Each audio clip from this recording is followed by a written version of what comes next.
Alright, hey guys, welcome back to the channel. Just had a microphone scare, but it's all good now. We're all good.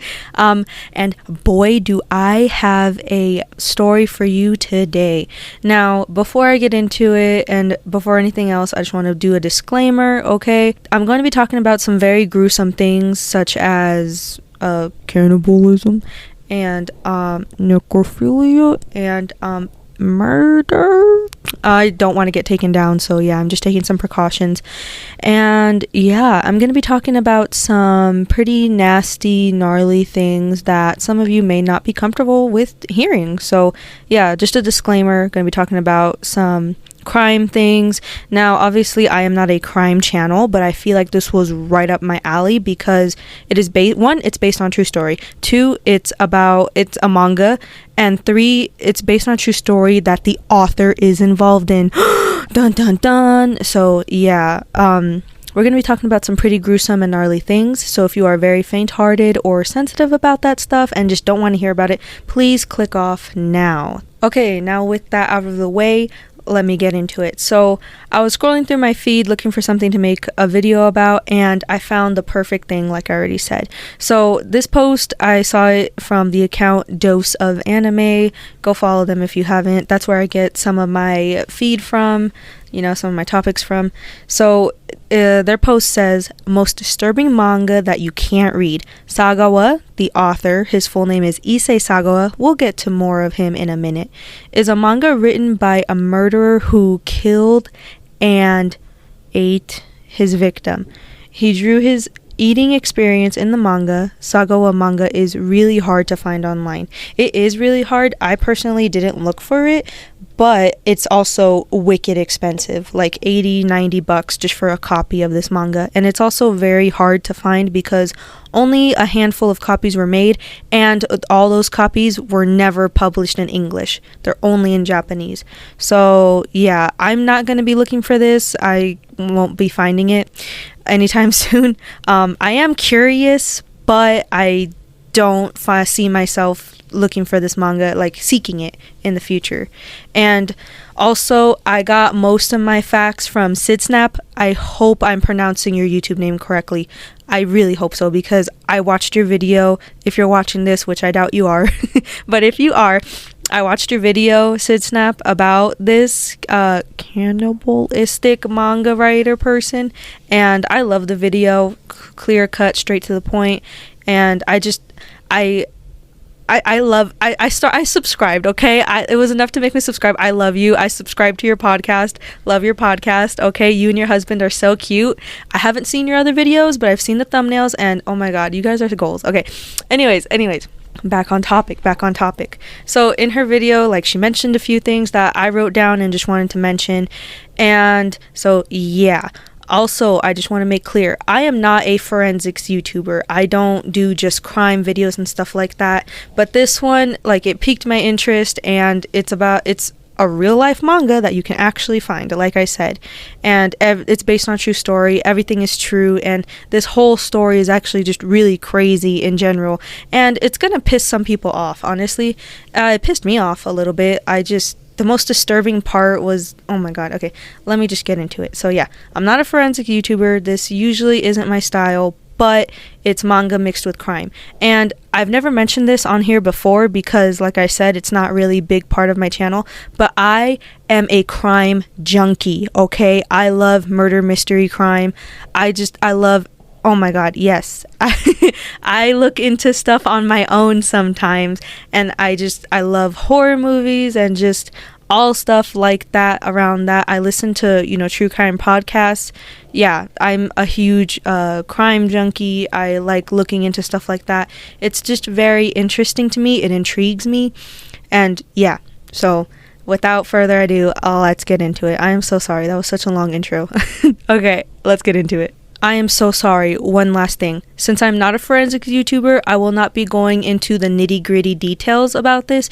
If you guys want to, you are more than welcome to, but I am not, because one, I don't want to get striked down, and two, like I've said a million times before, I'm not a forensics YouTuber. I don't do this kind of stuff. So I'm going to give you like a basic general idea of what happened and what's going on. All right, now let's get into it. So our story takes place there's this manga called Sagawa. Now this is the name of the person, of the author that wrote this, and of the like the whole main person we're going to be talking about. So a little bit about his background. He comes from a wealthy family, and he had cannibalistic thoughts all throughout his life, all his life. So yeah, that should raise a few red flags there and warn you for what we're about to get into. His full name is Issei Sagawa, and he committed a horrible real-life crime that he documented through this manga. Like I've said, this story is based on true events following Saga's experience when he went to France for higher education and met a Dutch student named Renee Hartvelt. Now at the time, she was 25 and she was a classmate of his. And she was very interested in him because of his voice. He had a French accent. Issei, in return, became obsessed with her, and one day invited her to go read poetry and to have basically a study session back at his apartment. While she was drinking some tea, he went into a different room, grabbed a shotgun, went back to the living room where she was, and shot her. It doesn't stop there, okay? It just gets so much worse from here. So after this, he decides to violate her body, shall we say. You know, S-A-R word. Yes, he decides to do these things to her after she is already, you know, if you get shot with a shotgun, you die instantly. So yes, this is where the necrophilia comes in. And it gets worse, if you can believe it. It gets worse. After this, he decides to start eating some of her body parts. I'm not going to go into detail about which body parts or what he ate or anything like that. If you want to find out for yourself, go ahead. I can't. No, I really can't. He then decides to consume her body over the course of a few days. And he seasons them with different seasonings, and he cooks them in various ways. And it's really, honestly, this is awful. Like, this is hard to stomach, okay? Oh yes, and he also stored it in the fridge. He stored her body in the fridge. But once he was done with everything that he decided to do, he took her body, obviously it was severed, he severed it, and stuck it in 2 suitcases and threw them into a nearby river. So yeah, that was just that. How does someone do this? How? Honestly. Some nearby joggers found the suitcases, opened them up, saw what was in there, and it was easily traced back to him because there were people along the way that noticed he had the suitcases, like the taxi driver, for instance, and just stuff like that. So it was easily traced back to him. Now keep in mind, all of this, everything up until this point, is described in the manga. Like, he goes into the nitty-gritty details. He talks about taste. He talks about texture. He talks about the different parts of her that he ate, he consumed. He talks about everything. He talks about his thoughts, what he was feeling, and just the excitement he was feeling. As crazy as that sounds, he was, like, overwhelmed with everything, and just he enjoyed this process. And the fact that I don't know what's worse, the fact that it actually happened or the fact that he documented it and capitalized off it, which we'll get into in a minute.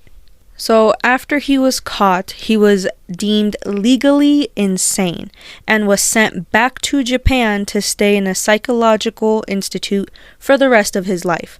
But here's the kicker. Here's where it takes a even deeper, darker twist. So, because he had a father who was a bureaucrat, he didn't serve his time in the ward and was freed as soon as he got back to Japan. Now, he did undergo trial and stuff like that, but since he had the insane, like, oh, I'm mentally ill, I didn't know what I was doing or whatever, and the fact that he came from a wealthy family and his dad was a bureaucrat, he was a free man. He didn't even get a slap on the wrist. You've got to be fucking kidding me. As soon as I read that, and as soon as, Sid Snap said that in her video, I was repulsed. That is so disrespectful. That is so heartbreaking to know that his victim will never get justice. She'll never get justice. Like, and what's even worse was I was reading some of the comments on Sid Snap's video, and someone commented, "It's awful to think that this girl's last memory moments of her is going to be through the POV of her murderer." And honestly, that is so true, and I never even thought about it like that. So not only is she not getting justice, but her memory will always be remembered through the eyes of her own murderer. And not only did they kick you, but they also like grabbed your leg and twisted it. And here's why. Because after he was freed, he became a minor celebrity featured in many Japanese television shows and pornographies, where he bragged about cannibalism, and obviously also he made this manga. So he's capitalizing off of his crimes. What the actual fuck is going on here?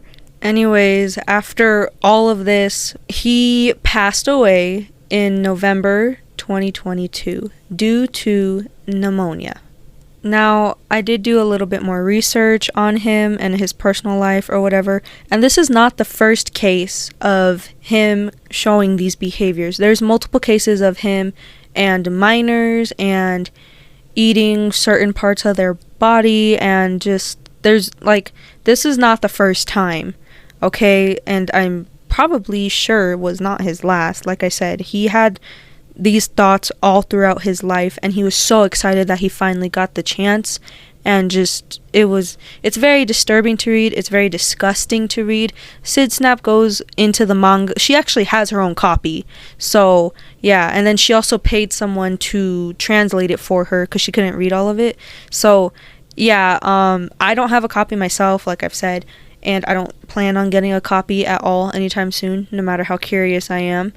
But yeah, it's just a look into the mind of someone who is, I don't even know how to describe it, a psychopath, a monster. I don't know, many words, but not all of them can really explain and show who this person is. So yeah, if you want to know more about the manga, she goes into it. I'll give you a brief thing, but she does the nitty-gritty details, and she actually shows pictures. Obviously, some of them are blurred for, YouTube reasons and just for the sake of you guys. Like, I doubt you guys want to see that, honestly. And, yeah, so she actually shows pictures from the manga itself up on screen.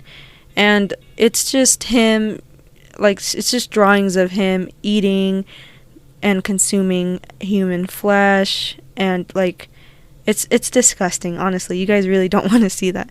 But go watch her video if you are really curious and want to know. Somebody actually did an interview on him while he was in the psych ward for a little bit, and they said they were very unsettled and very uncomfortable around him, and he gave off that creepy, just eerie vibe to him, and they were very uncomfortable eating in front of him, and just more stuff like that. So this is a very disturbing individual. Like I said, I don't know what's worse, the fact that he did this or the fact that he's capitalizing off of this, and his victims are never going to get the justice that they deserve. He is passed, so I guess that's something, right? But yeah, this was just a really crazy story to me, and my heart goes out to the victims and their families. My condolences. Honestly, this is just, you don't deserve this. Nobody deserves this, and I am so sorry. I don't even know how to end this video, and if I keep rambling on, I'm just gonna repeat myself. So anyways, that's it for this video, and I'll see you guys in the next one.